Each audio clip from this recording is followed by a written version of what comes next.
నేను కాలం గడుపును. చూడండి, జాగ్రత్తగా మీరు ఆలకించండి. దేవుడు మన జీవితంలో ఘనకార్యాలు చేస్తానంటున్నాడు, నిజమే. ఘనకార్యాలని నేను చెప్పా, కానీ దేవుడు ఏమన్నాడు? ఘనకార్యాలు కాదయ్యా, మహాఘనకార్యాలు నేను చేసే కార్యాలు జరిగిస్తానంటే అర్థం ఏమిటంటే, ఎవరైతే జీవం కలిగిన వ్యక్తులుగా ఉంటారో అలాంటి వారి జీవితాల్లో ఖచ్చితంగా కార్యాలు జరుగుతాయి. ఎవరి జీవితాల్లో దేవుడు ఘనకార్యాలు చేస్తాడు అని ఒకవేళ మనం అడిగితే, ఎవరి జీవితాల్లో దేవుడు గొప్ప కార్యాలు చేస్తాడంటే, మొట్టమొదటిగా ఎవరైతే కార్యం చేస్తారో అది గుర్తుపోయారు. సమస్యలు చూస్తేనే పెద్ద పెద్దగా ఉంటాయి, ప్రార్థన చూస్తేనే అసలే ఉండదు. పిల్లలు ఒక 10 నిమిషాలు 5 నిమిషాలు చేసి ఆమెనంటారు.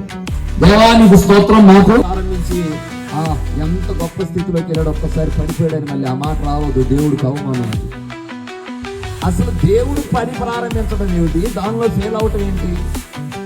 దేవుడు ఒక వ్యక్తిని నడిపించడం ఏమిటి, ఆ వ్యక్తి పడిపోవడం ఏంటి? ఒకసారి మీరు ఆలోచించండి. దేవుడు నీతో మాట్లాడుతున్నాడు పిల్లలు, చిన్న చిన్న వాటి మీద కాదు. మాత్రం నీకు ఉండగానే నువ్వు ఎట్లాంటివి మృతుడివి, చచ్చిన స్థితిలోనూ ఉండవని చెప్పాడు.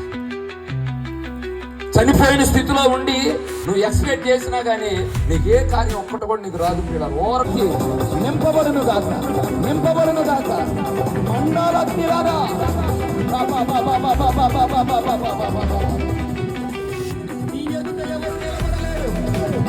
యెహోషువా, నీ ఎదుట ఎవరు నిలబడలేరంటే, నీ ఎదుట ఎవరు నిలబడకుండా నేను నీకు ముందుగా నా దూతను పంపించబోతున్నాను.